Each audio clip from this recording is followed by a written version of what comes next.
Hello, everybody, and welcome back to the Dual Screens Crossplay podcast. I am one of your hosts, Stephen Fontana, and with me, he is the other side of the dynamic duo. He is Andy Esimakis. How are you, Andy? I'm feeling super today, Stephen. Indeed. I am so super. You know why I'm feeling super today? Why? Today is the anniversary, 25th to be exact, of Super Mario RPG.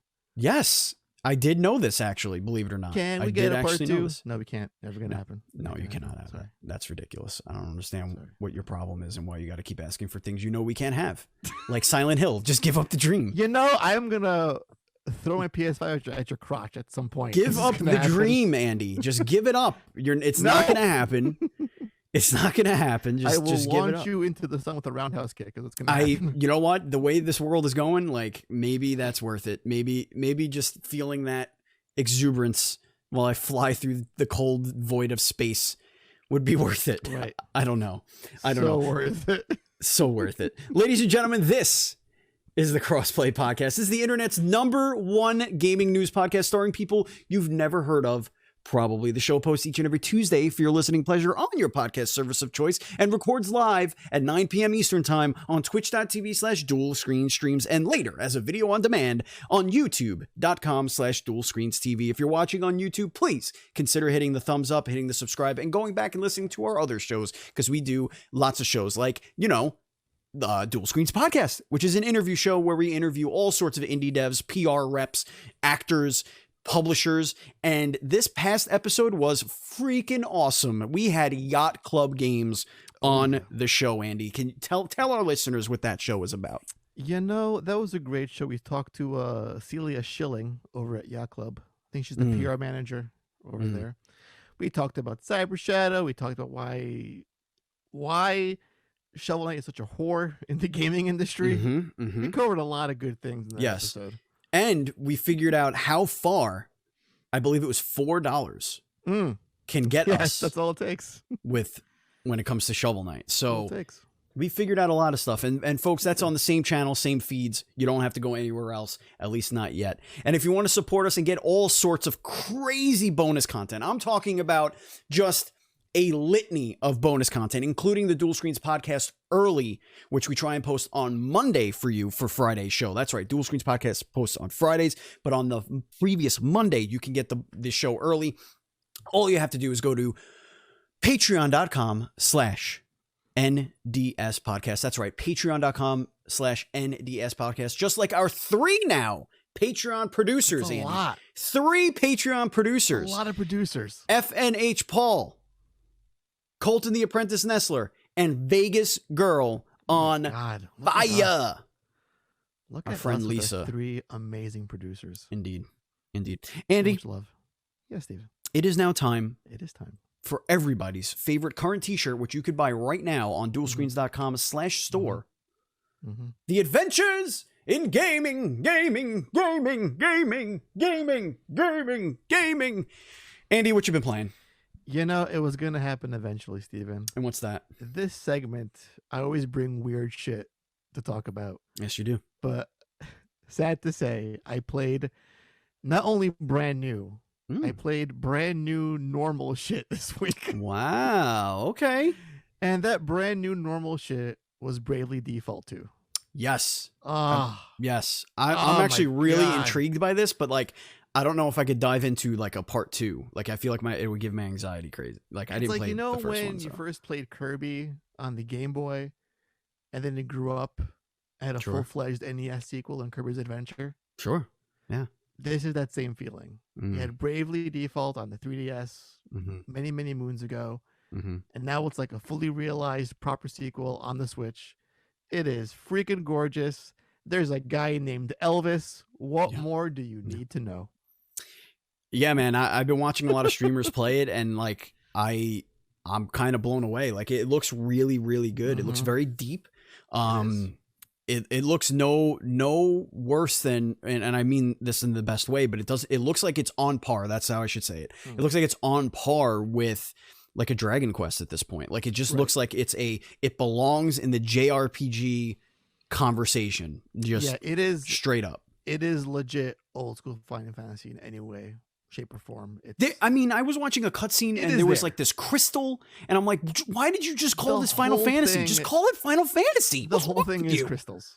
Yeah. There's items called Phoenix Downs in the game, right? I just don't like. Why do they have an aversion to their? It's a weird thing to do, to make a successor to an IP of a franchise you own in-house already. Right. Twice. Right. But then two different ways. And now 3 with Project Triangle Face. Move away from the old turn-based formula of the original Final Fantasy games. They've put that now into Bravely Default. Why not just make both? You're going to adopt this gameplay. And we'll have Final Fantasy be just other weird things, It's an MMO. It is an action game. Yeah. It now looks like it's Devil May Cry sort of a thing going on with Part 16. So it's weird. It's really weird. Yeah. It's like, okay, you've realized that JRPGs weren't selling as much as Western RPGs in the West, which was a massive audience. So you start adapting Western sensibilities in your JRPGs.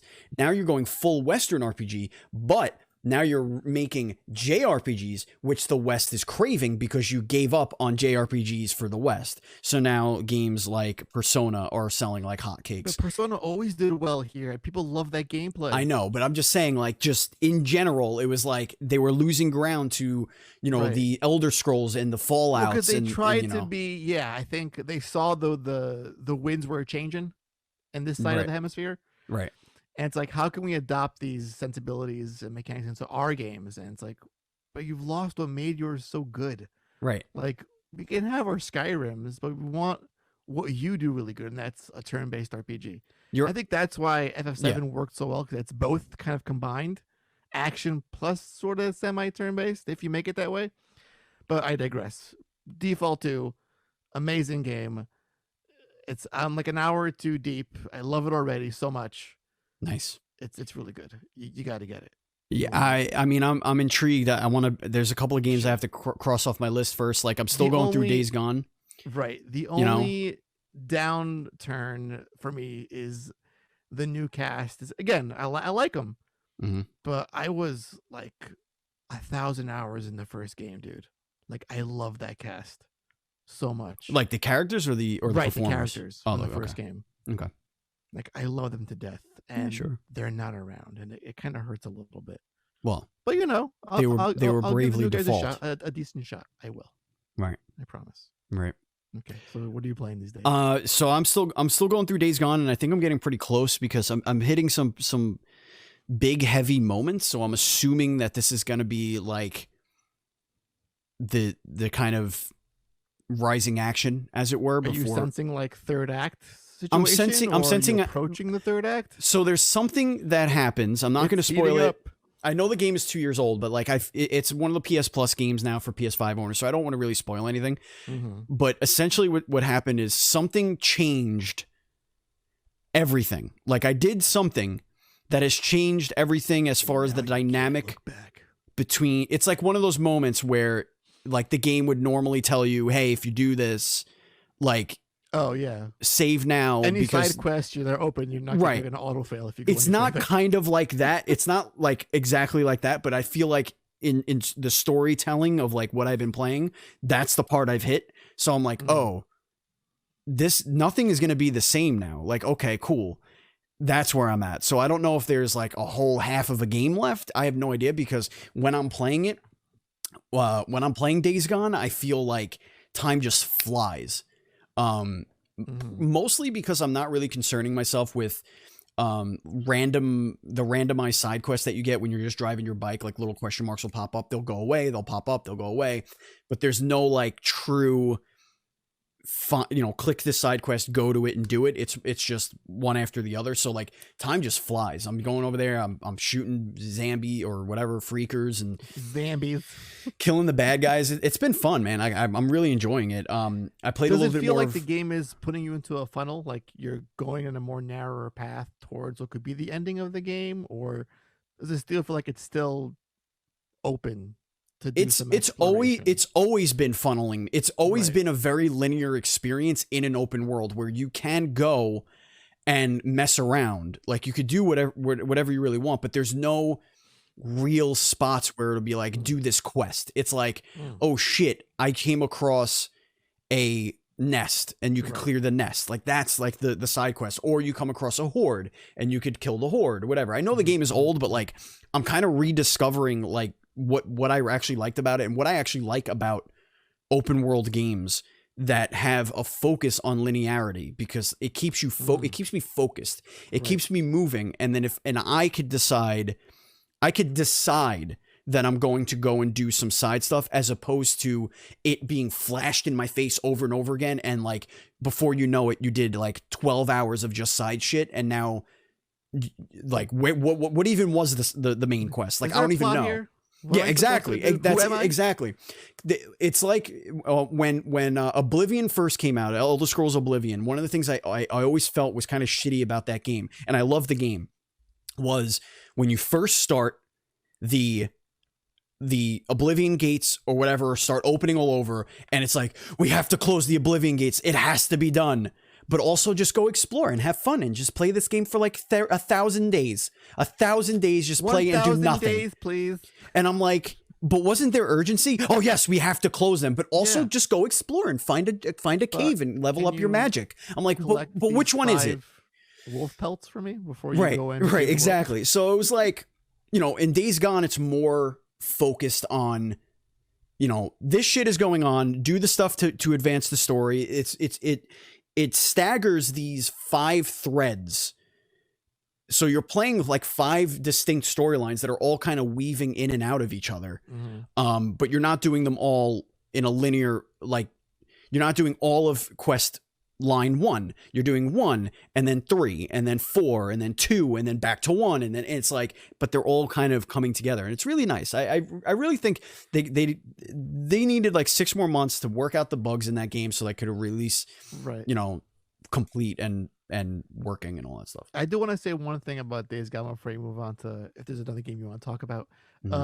The overwhelming amount of people in our YouTube comments saying how much you look like Deacon St. John. Yeah, I know. You'll need to cosplay for Halloween. It's gonna happen. Yeah. The backwards hat and the mild scruff.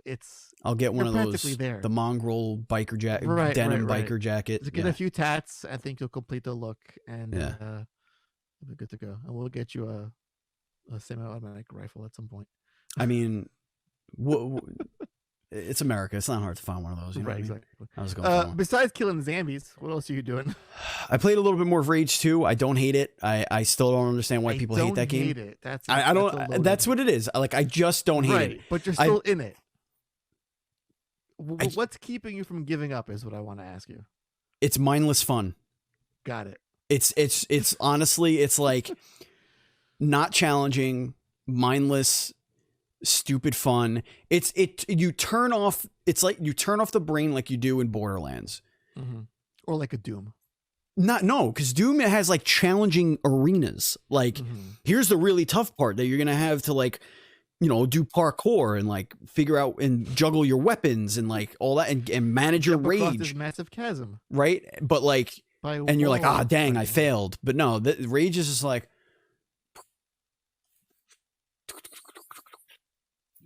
and that's it. That's all you're doing. You're just shooting shit and leveling up your abilities and then moving on. That's it. That's all you're doing. I think you missed your calling as a sound effects guy. Who was that guy from Police Academy? Jones? Yeah. Michael Winston? What was that his name? Fuck. Yeah. Yeah. I think his character's name was Jones in the actual. Who knows? Movies. Who knows? Yeah. I've been playing my online, my battle royales, rotating. How many are you playing? Warzone, Apex. my battle royales. Yeah, those are basically it. Those are the 2 I'm playing. But anyway, let's get into the indie news update because we got a cute one here. Let's get into it. Oh my God, Steven, I am in love with this game. Tell me. To the Rescue. Indeed. Is a dog shelter simulator. This was on Kickstarter, I think, over a year ago, and it raised a buttload of money, and it's coming fall 2021. And I want to read the description. Please do. If I may. To the Rescue is a charming shelter simulation where you are responsible for taking care of dozens of cute dogs. Literally dozens. It's not all cuddles and snoop boops, though. I love a good snoop boop, by the way. Running a shelter can be a lot of work. You have to manage all the dog's needs in order to maximize your chances of finding the right forever home. Each day brings new challenges and rewards. Dogs have specific preferences, can get infectious diseases, and can have negative traits. But you can also have fundraisers, get random donations, and help someone find their new best friend. Unfortunately, there's never enough room, and always more dogs. Some dogs are more desirable than others, but maybe, if you can afford to wait long enough, just maybe, every dog will have their day. Oh. Yeah, this looks really cute. It takes me back to when I was searching for a dog before we got Cujo, and going to various shelters, and it's like, that is just thankless work, I feel, because so many dogs in those places have like ailments upon ailments, and like this one has anxiety, this one is like from a battered home, was beaten daily. It's like, how do you come to a place like this and not want to just, I don't know what to say. It's just, that's like a job that I can't handle. But seeing a game that captures all of that in a cute little bundle looks nice. Sure. Yes. And there's already a back and forth going on Twitter, so this may be a future guest of the show. Let's do it. We'll Get him see. on. We'll see. It just looks too damn cute. It actually reminds me of a game that I actually have right now. It is downloaded. It is on my desktop, and perhaps a first play is in order. But it's a game called Calico. Oh, I've heard about this one. And I kind of want to play it like really badly. I kind of want to play it. I kind of want to play it like immediately. I'm not gonna lie. Yeah, I have so many games that I need to play for first play. So that's gotta come back. Right. Right. So, and it shall. Let's get into the dual screens report. We are flying by on this one. Flying by. The show is flying, you guys. It's so good when it flies. A lot of beefy topics. Mm-hmm. Do you want to do heavy or not so heavy? I'm starting us off. I'm going to start us off. You go ahead. You remember Paragon? I do. Well, it's Para back. I actually do.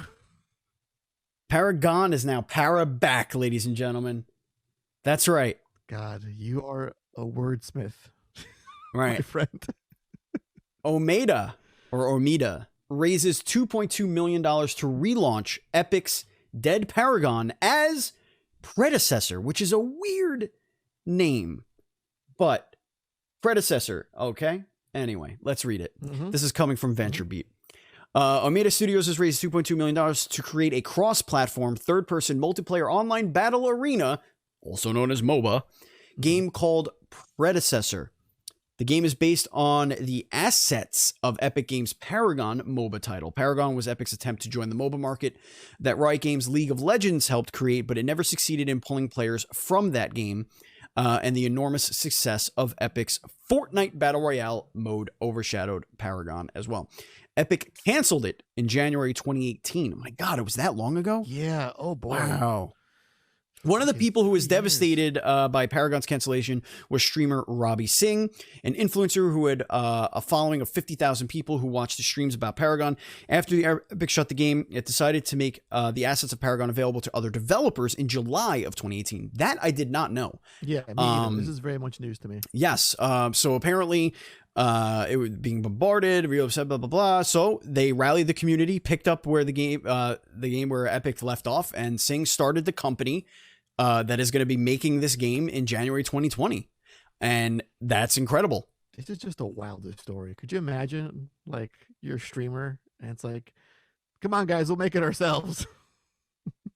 Yeah. And apparently Odema is a demo backwards. And that's why they picked it. Oh. Okay. But yeah, it's basically the community that loved the game came together, crowdfunded, and is now making the game. Where do they crowdfund? I didn't see a single announcement for this. What platform did they get the money on this from? It wasn't Kickstarter, was it? I don't think so. I think this was just literally their community. Like they just and they raised $2 million. Something like that. Yeah, Jesus. That's crazy.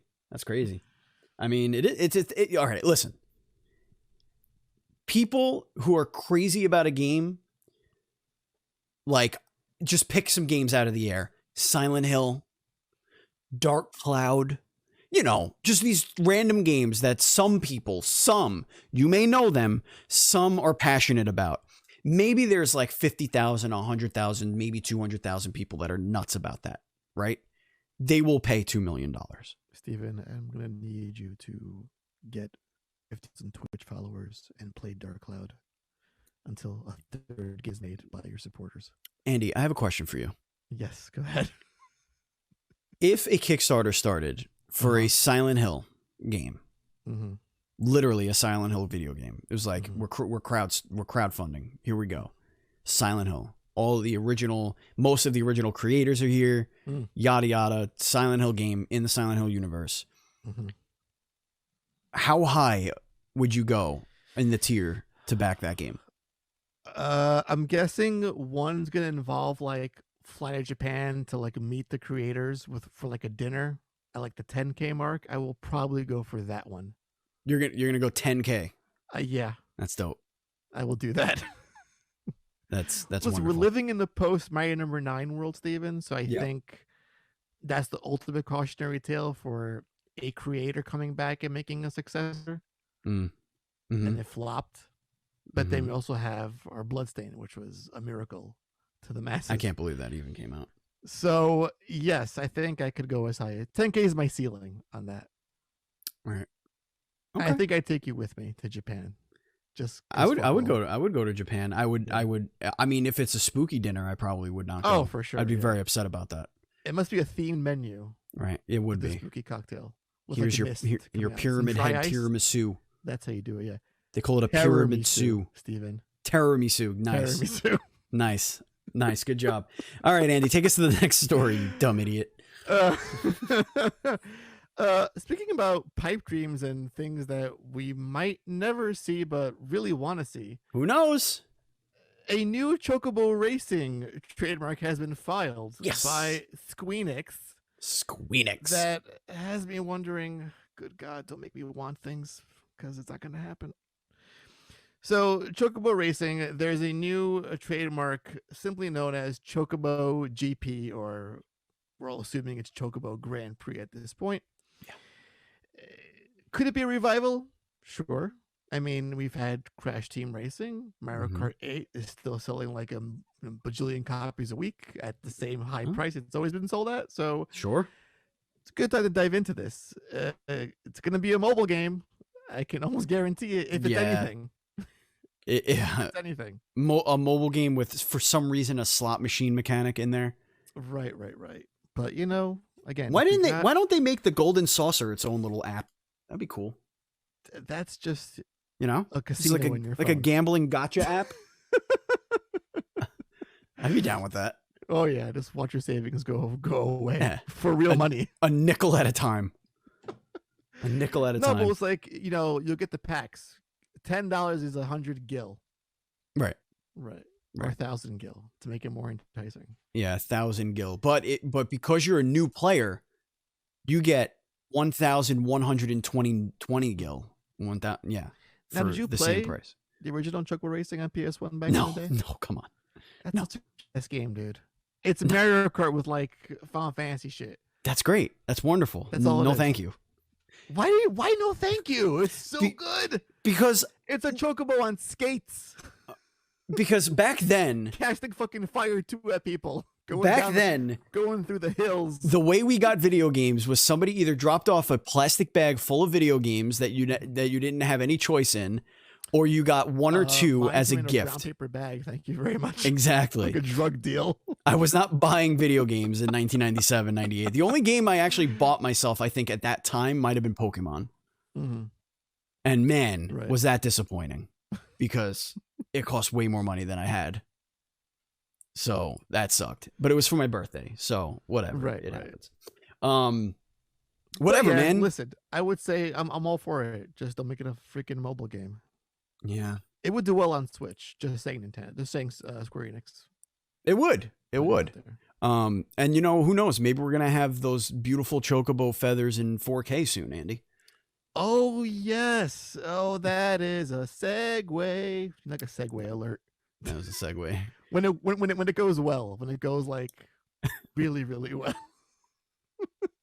Just get a graphic that goes across the screen. That's a segue. Segue. We did it. My next warning screen. Segue. Or us on an actual Segway going by. Somebody make that graphic. I will pay you $1. Oh boy. So Bloomberg is reporting of Nintendo's plans for a new Switch model with a bigger Samsung OLED display. Ooh, I got one of those. What's also seems to be a 4K dock situation. Here's what they say. The release of a more premium version of Nintendo Switch console with an OLED display and support for 4K graphics for the holiday 2021 selling season could drive the company's sales above consensus for the fiscal year ending March 2022 and extend the life cycle of the Switch platform for many more years. So I think we've long discussed the idea of this mythical Switch Pro thing for years. I feel like, I think since the Switch came out, and its tablet-like structure, the idea of a upgrade into not 4K but just something of an upgrade was inevitable. And I think as we're getting into now the PS5 Series X generation of consoles, Nintendo, not really all about power, but you can see as third-party games are appearing on the multi-platforms, they got to catch up in some way.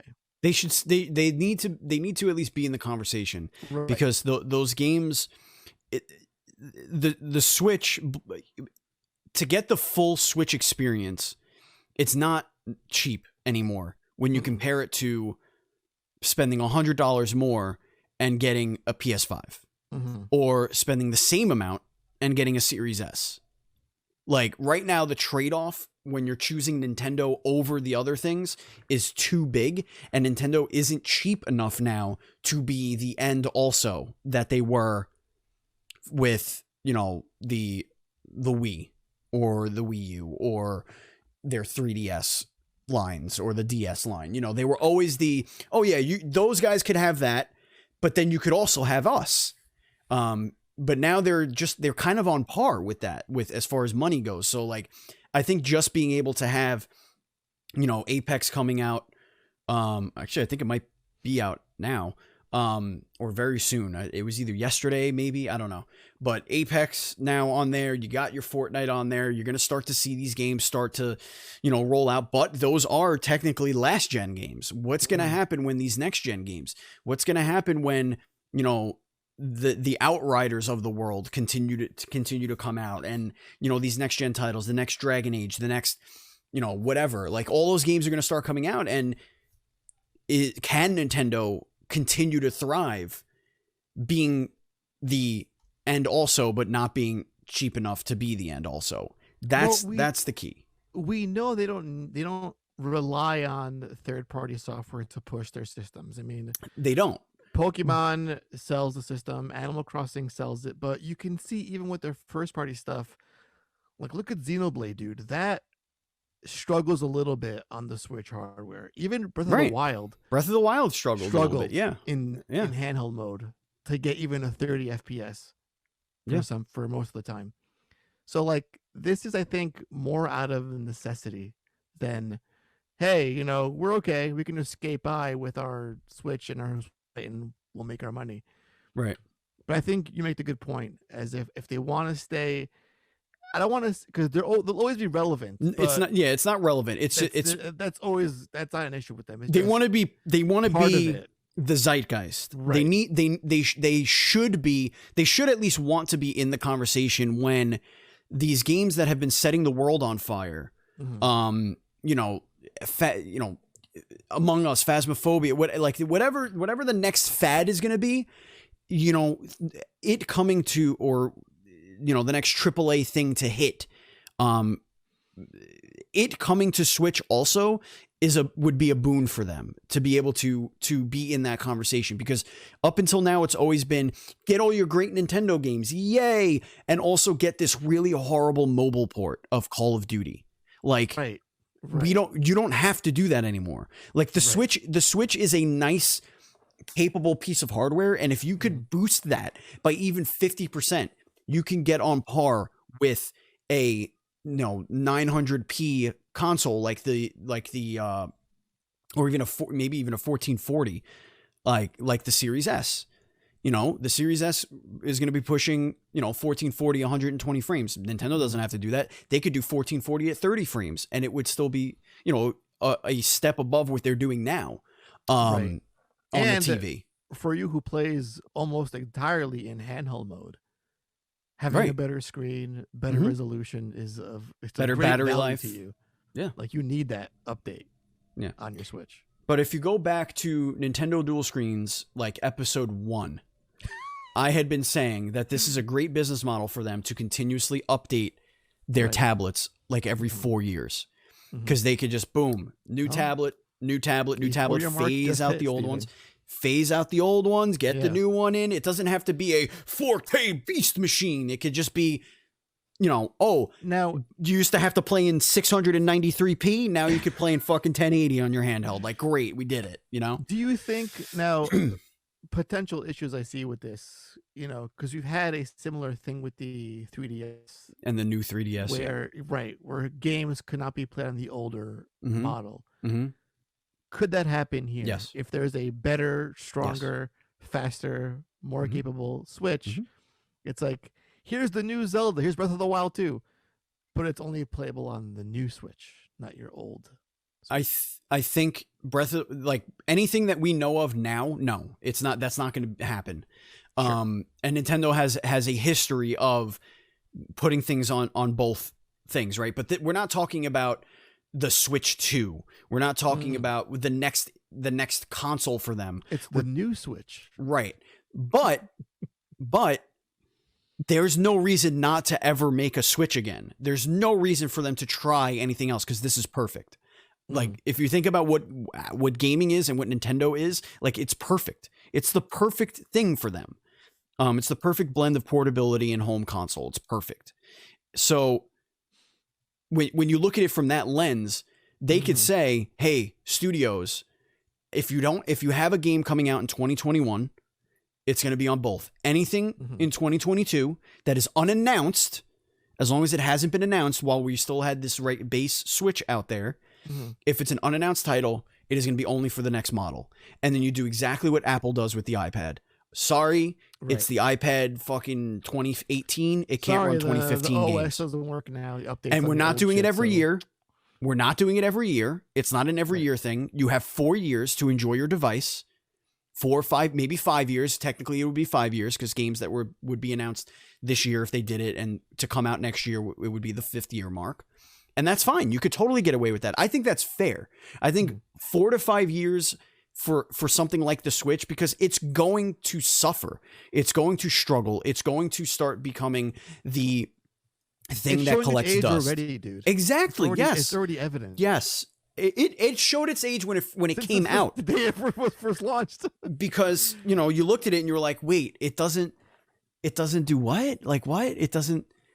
It can't do the online. I can't. Why can't we have voice chat? Like, it still has what's happening right now? friend codes. I don't know, man. But you can totally see Nintendo holding on to shit like Breath of the Wild 2, Metroid Prime 4, Bayonetta 3 for when this thing launches, theoretically. Like, play these brand new games, the best version of them, on this new Switch. Right. Still on the old one. Go for it. Knock your socks off. I swear to God, if they just needed to call it like, well, if they keep going with this, then they're gonna run out of names. But they could be like the Super Nintendo Switch. Like that's what they should. Yeah. That's what I would do. That's what I would do. Super Nintendo Switch. Yeah. Boom, done.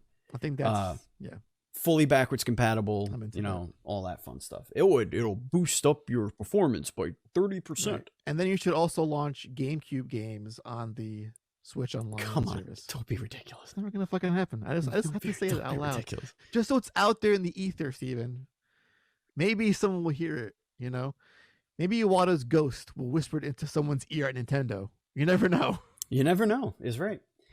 So it is official, Andreas. Dun, dun, dun, dun, dun, dun, dun, dun. Bethesda is cleared. That's right. The check is cleared. The governments have said, all right, yeah, whatever, we'll allow it. The governments have deemed it so. And Bethesda is officially on Team Xbox. From the Xbox News website, which is news.xbox.com, whatever. I never know what to call this website because like on the website, it's like xbox.com, but if you click news, then it changes the URL to news.xbox. I don't know. I don't know if it's news.xbox.com or if it's xbox.com and then you just click, I don't know, whatever. But this is huge. This is huge news and it's going to spark an interesting conversation here. I'm going to read a few blurbs in this thing. This is an exciting day for Xbox. Today, we officially complete the acquisition of ZeniMax Media, the parent company of Bethesda Softworks. It's an honor to welcome the 8 incredibly talented development studios. 8 studios. Bethesda Game Studios, id Software, ZeniMax Online Studios, Arcane, Machine Games, Tango Gameworks, Alpha Dog, and Roundhouse Studios. And their passionate global communities to the Xbox family. Now that everything is official, we can begin working together to deliver more great games to everyone. At every step building toward this moment, I've been inspired and motivated by the creativity, insight, and community-first approach of the talented people at Bethesda. Community driven first. You remember Fallout 76, right? So much. Well, everyone hated it in the community. Anyway, this is by the way, this is Phil Spencer. So we're going to skip down a little bit. As we shared previously, it's vitally important that Bethesda continues making games the way it always has. We look forward to empowering. Yeah, incomplete.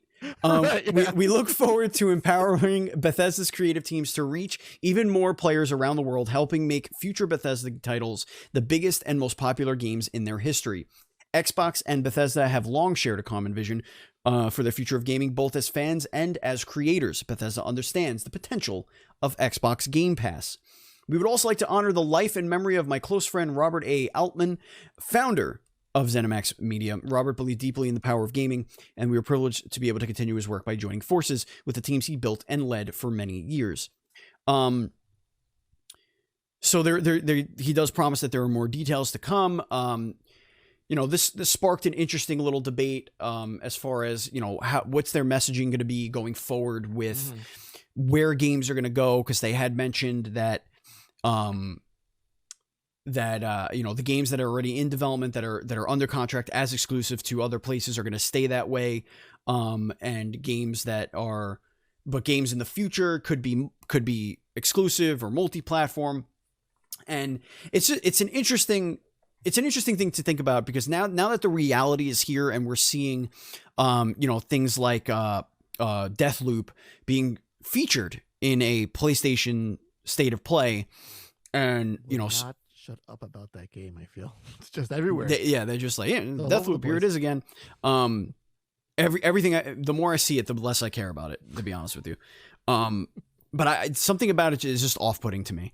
But I digress. The thing that I think is lost here. One of the things we always said about Microsoft and the Xbox brand is that the one thing that separated it or kept it from being, what we thought it could be was its exclusive output.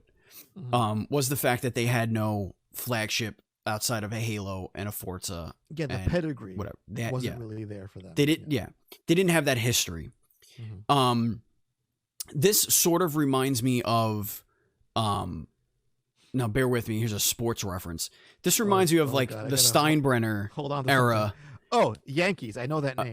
The Steinbrenner of the Yankees, where it was like, we have our homegrown Derek Jeter and our Bernie Williams, but then we're going to buy everything else and fill the roster, win the 4 out of 5 championships, and whatever. And then once all of those contracts kind of expired and they weren't able to sign all these whatever, they stopped winning as much, whatever.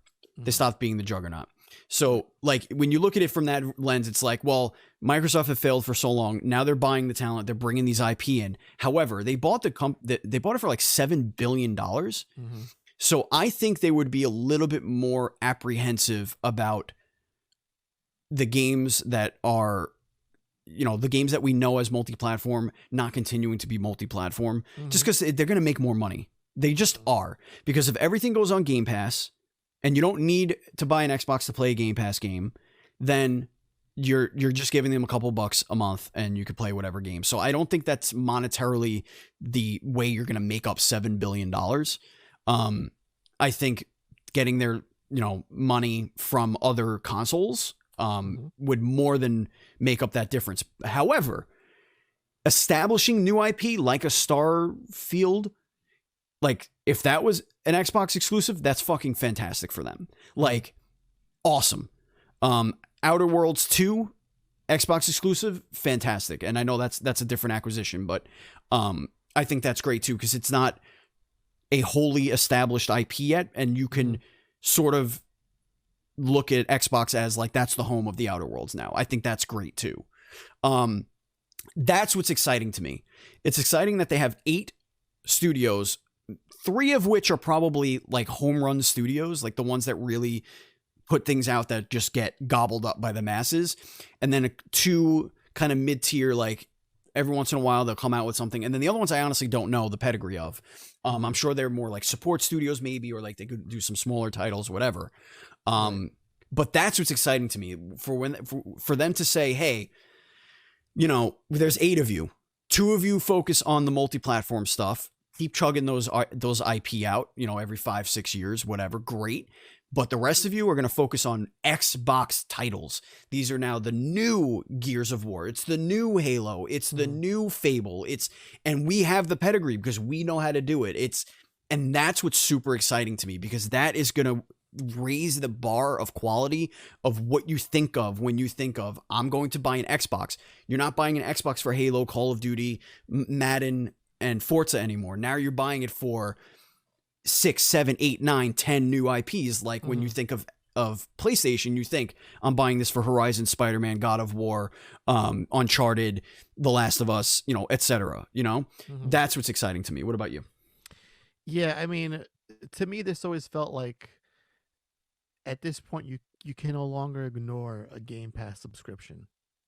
If you're on the fence about getting into the service right before this acquisition, now it is inescapable. I think it is a must-have part of any gamer's household to be a part of that service, because this is going to add so much value to that platform. It is, you can talk about the need for an Xbox console if you have a decent PC at the house that's capable of running games at a decent frame rate and resolution. But Game Pass can't be ignored anymore. No. I think and to me, I have the comfort that I can give Microsoft $15 a month and they're going to throw so much shit at this thing. Value upon value. And this just adds to that value. Because I can see them leveraging this deal as Game Pass day one, the next Doom game. Game Pass day one, the next Fallout game. Right. 100%. Game Pass day one, that Indiana Jones game that they're working on too. You can't, like, as a gamer, I would never ever be able to justify spending $60 on a game if I know it's also on Game Pass. Right. Like, I look at it now and I'm like, I go through Game Pass on the Xbox, right? And I'm looking through and I'm like, I think this game is $7 on PSN, but I'm not giving it to PSN. But I'm not giving download. $7. Right. I already gave them 15, so boom, download. And that's a huge thing for them. And I think, will it make up $7 billion? No, but you're also going to have the people who don't have a computer and don't have an Xbox who are entrenched in the PlayStation ecosystem that will buy Elder Scrolls for PlayStation 5. Maybe Sony works out a thing where it's got like, the haptic triggers are really cool, or it has a VR mode that's exclusive, whatever, something to give it bells and whistles on PS5 that's different than Xbox, but it's still, they're still a great game. That could entice people to say, yeah, okay, I'll buy it on my PlayStation because that's where I like to play. And Xbox will then make their $40. Right. For that game. And if it's 1 million copies sold on PlayStation and 6 million downloaded on Xbox, it's 6 in one hand, half dozen in the other at that point. Mm-hmm. And that's where I think they would be really dumb if they didn't continue that. And it's also why I've kind of flipped a little bit on the whole PlayStation putting games on PC. It's kind of dumb for them not to double dip and get that money. It's just, it sucks as a diehard that's day one adopter, but I'm also not going to, I can't currently run Horizon at its highest setting any better than my PlayStation 5 can at this point. Mm-hmm. So I wouldn't buy it on PC. That's not for me. But for the crazies out there that spend $3,000, $2,000 on a PC and update their GPU every year, absolutely. Money, kaching, we got it. And they'll still play their PlayStation for some other stuff. Or they won't at all, and it doesn't matter because Sony will get the money that way. But I think it's a good strategy, man. I also like the idea of these studios now having deeper pockets to fund some of their dreams and their pet projects down the road. Because I can see Bethesda all right, Fallout, Elder Scrolls, Doom, what's our money makers? What should our focus be on? We don't have that much money, but now it's we got Papa Spencer over here. It's what you want to do this week? You want to go to the movies? You want to go to the McDonald's? You want to go to the amusement park? We could do it all. I'll buy you your dreams. Right. So the idea of these companies, these developers, more of a budget to make better quality games, hopefully less buggy games, and hopefully this brings a little bit more quality control to the whole package. Which is weird because we're discussing quality control with Microsoft, who they struggled with that so mightily last gen. Well, they can always call it a game preview when they put it on Game right, Pass. and that would be and that dope. just hand waves any criticism. Oh, it's a preview. It's in preview. It's not done yet. 3 years later, it's gonna get better in a couple of years. I'm gonna address the chat real quick. Buzz says 10,000% would not give Sony an exclusive mode thing, and then says that's the complete opposite of them buying it. No, what I'm saying is where you're going to make up your money quicker is the people that will not buy an Xbox and can't have a PC that will run all these games, and they already have a PlayStation. If you entice them a little bit by, for example, if you're talking to me 3 years ago, I'd be like, I'm not fucking buying that. I don't care about Gears of War. That's what would happen to the entrenched gamer. When they're so brand loyal that they're no, I'm not buying Gears of War. But if you tell them, or whatever, their next Elder Scrolls or whatever, on their PlayStation, which you were going to say, I'm not going to buy it anyway. Now it has a little something extra for PlayStation because it's something an Xbox can't do. I'm not saying don't also offer it to your Xbox people because you can't offer them the haptic triggers. Xbox doesn't have a built-in, VR that they sell. That's what I mean. They just announced a Doom 3 VR for PSVR and PC. That's not going to be on an Xbox console because it can't do VR. But it's on a PlayStation, right? And remember, a dual sense being taken. And remember, you're not the other mindset you have to get out of is this isn't. It's not Microsoft versus Sony. It's Microsoft is a publisher and needs to look at and will look at all the opportunities to make as much money as possible. And if that means they go to Sony and say, hey, we think that this game would sell more, it would be more enticing for your entrenched audiences that don't want an Xbox, that don't have the PC. Mm-hmm. Would you, invest in, supporting our devs with dev kits for the haptic feedback with, whatever. Right. and we'll work on exclusive PlayStation. Or no, I'm not talking VR about DLC. deal, Yeah, I'm not talking about exclusive DLC or maps or anything like that. Like, that's not what I'm talking about. I'm talking about like literal things that the PlayStation can do that the Xbox can't. Like using the architecture for the cards, for example, right? Like you could say, oh, these card things is really fucking cool, and you could do it on the PlayStation version. You're just not gonna not have the PlayStation game have that. That's what I'm saying. It's like, I want the bells. I have my PlayStation 5 and that's all I have. And I'm never going to buy an Xbox game. Yeah, but they're putting in the work on this game, and it's a great game. And you get, you could play it in your PlayStation VR, and you can get it with, the instant loading and the cards, and you could get it with the haptic feedback or whatever the fuck else the PlayStation 5 does. That's slightly different or additive. You're like, oh, okay, cool. Yeah. $60. Here you go. And now all of a sudden Microsoft just made $40 instead of trying to convince somebody to buy the console, which not everybody can afford. Not everybody can afford buying 2 consoles every gen, or 3 if they got the Switch, all right, Andy, take us into the hype zone. Oh boy. This is a big deal, guys. Talking about new games, Bethesda, Microsoft coming together, potential Super Nintendo Switch. Oh my. But I think the real news is here. Audacity Games is being very audacious and is making some new Atari 2600 games. Yeah, they are. Yes. Audacity Games, this comes from techraptor.net, by the way.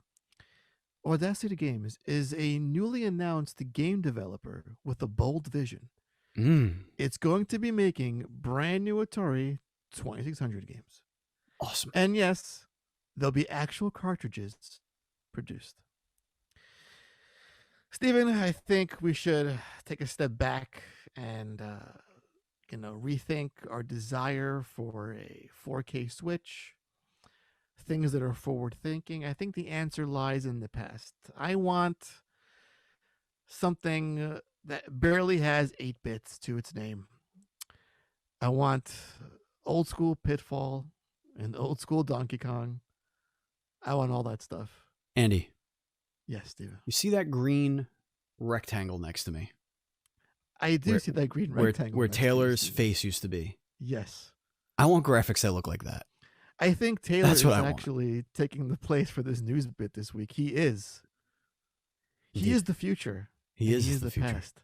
He is. All rolled into one glorious package. One tiny little ball. But it's not a ball, because you can't have balls on 2600, so it'll be a square. It's a box. it'll be a square. There will be several colors, up to 6 on the screen at once. Yeah. Yes. It's going to be great, you guys. It'll be incredible.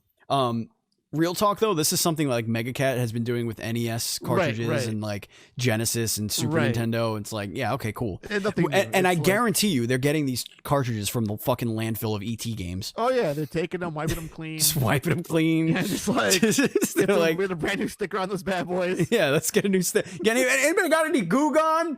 Yeah, we got some. Just fucking get this shit out of here. Absolutely. They're going to a landfill somewhere in fucking New Mexico. Outrageous.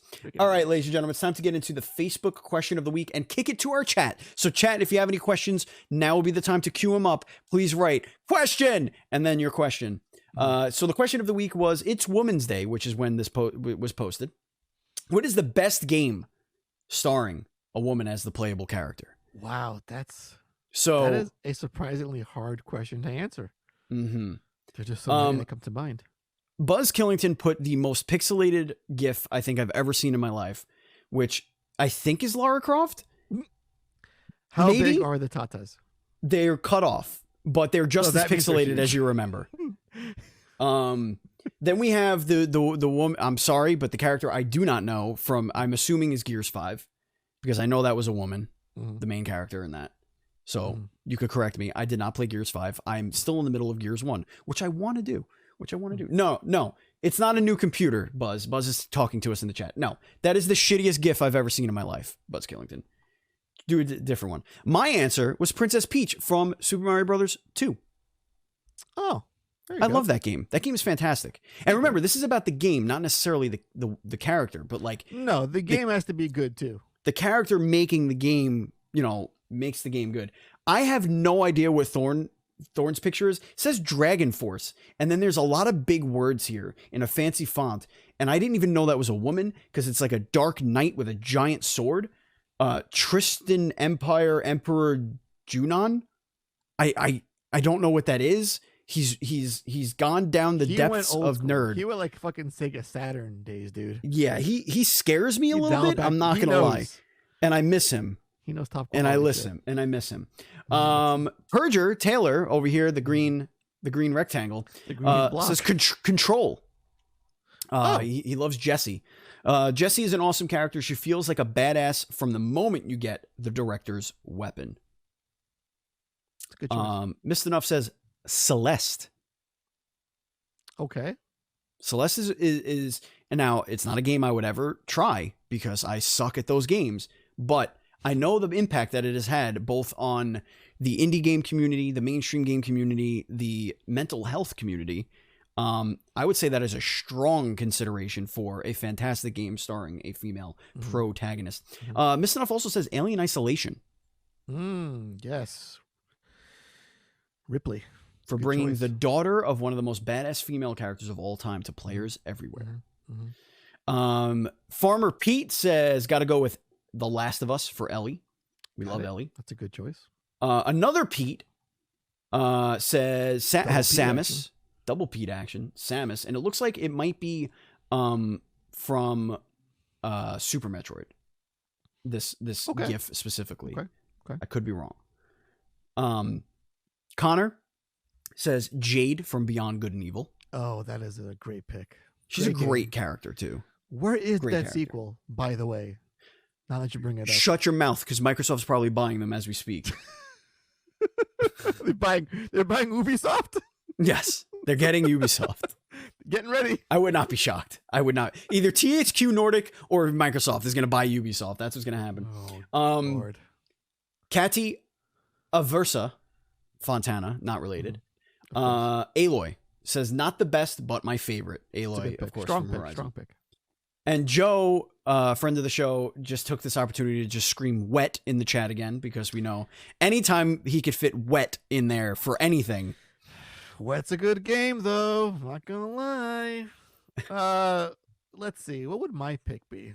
It's a tough one, but I'm gonna go with Aya Brea from Parasite Eve because she is the epitome of badass. Rookie cop, day one, saves New York City. Come on.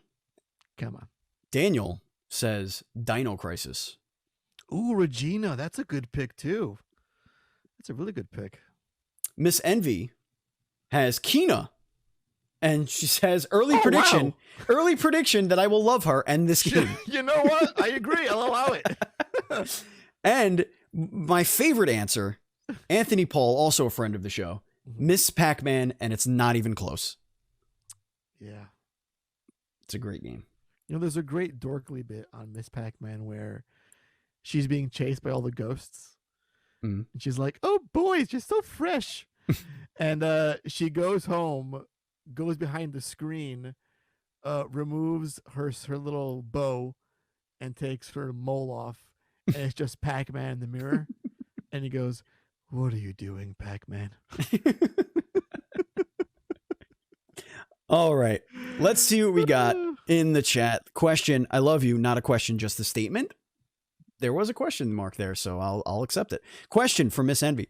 Oh, by the way, that first one was from Miss Envy. The second one, question, do either of the hosts want to drop in the war zone with us? Drop in the war. I don't know. We'll see. Question, again from Miss Envy. Group hug. Absolutely. Yes. Miss Envy, question, what is a game you really love but haven't played? This is an interesting question, because how do you love a game you don't play? However, I have an answer for this. I do have an answer for this. Oh my God, weird. You go, because my brain is trying to unpack that a little bit. I mean, you just let it unpack. But there's a game that I have not played that I fucking love watching people play. I love it. And it is now 2 games because the second game has recently come out not too long ago. Do you know what it is? Wait, I'm doing all the equations. I can't think right now. Okay. Just say what it is. Little Nightmares. I think Little Nightmares is so fun to watch. You don't know what you're missing out on. I know exactly what I'm missing out on. It's called a coronary event. That's what I'm missing out on, and I have no interest in that whatsoever. It's called Thank you. Nightmare Fuel. That's what I'm missing out on. Yeah. Probably also I like watching I'm bad at it but I have played it, but I would say Rocket League as well, but I've played it, so that doesn't count. Huh. It's a tough one. That's a tough one. That's a good question, Miss Envy. Thank you for that question. So I think I know what my answer is. I have an answer for you too, but I'm going to let you go first. It's kind of an obvious answer. Now, the more I think about it, it's a game that I think does look like a lot of fun. Every time I see it, they do follow it, and that's Apex Legends. I knew it. That's what I was going to say. That's what I was going to say. That's what I was going to say. It's on my system. It's downloaded on the PlayStation 5. It's sitting there. But I never pressed start once on that thing. It just fucking there taking up space. But I've seen it. I've seen you play. I've seen others play. Yeah. It looks like a lot of fun. It is. It is a lot of fun. I like the whole 3-person unit going on. Yeah. Squids, man. I get it. Yeah. I totally get it. But I have another answer. I have not played it. I have another answer, and it's actually a really good answer. Okay. I've never played a single round of it. I have it downloaded on 2 things, a PlayStation 4 and Steam. 2 things. I have interviewed the developer thrice. Thrice. Oh, wait. Is it what I think it is? Is it a game that's multiplayer in nature? Yes. Is it of the scary variety? Is it, pray tell, Dead by Daylight? It is, in fact, Dead by Daylight. Dead by Daylight, I love to watch people play it. I've always wanted to play it. I'm like, I want to get in. But it's so overwhelming to just jump in by yourself. I think we need some sort of community thing where we each pop these cherries once and for all. Me, Apex, you, Dead by Daylight. I agree. Miss Envy set it up. It's going to have to happen. Indeed. That, folks, ladies and gentle folks, is going to bring us to the end of the show. We're here. We finally made it. What a journey it has been. What a fantastic evening it's been. Man, what a day. You know what I mean? If you want to follow us on social media, we are at dual_screens on Twitter, at dual screens, sorry, on Instagram. That's right, we changed it. We're just dual screens on Instagram. I'm at Batchild27, Andy's at Pentsky, and Taylor, who's not here, is at It's Purger. You can follow our Facebook group. Do it right now. Just go over to the Facebook group and hit the like button. Just go like. Be part of the conversation, as it were, on facebook.com/groups/DS podcasts. Follow our channel on Twitch, twitch.tv/dual-screens-streams, and our YouTube channel, youtube.com/dual-screens-TV. Thank you, Matt Murray, for all of our stuff. Thank you, Andrew Douglas, for our art. Thank you, Zazu Pitts, for our former song, and thank you, Bradley Parsons, for our current theme song. We love you all very much. And again, support us on Patreon, patreon.com/NDS podcast. Thank you to our producers once again, Vegas Girl on Fire, our brand new Patreon producer, FNH Paul, and the OG Colton the Apprentice Nestler. Thank you so much, everybody. And don't forget to check out Dual Screens and Dragons. First episode has been posted this weekend. The second episode will be out on this coming Saturday. It is a brand new Dungeons and Dragons show, which you can get each session in its entirety at the $10 level on our Patreon, patreon.com/NDS podcast. Thank you, everybody. Thank you, chat. Thank you, listeners. Thank you, Andy. Thank you, world. Thank you, video games. Thank you, Microsoft. Thank you, microphone. Thank you, soundboard. Thank you, Seltzer. Thank you, Streamlabs. Thank you, listeners. Thank you, listeners, again, and viewers. And as always, please be excellent to each other.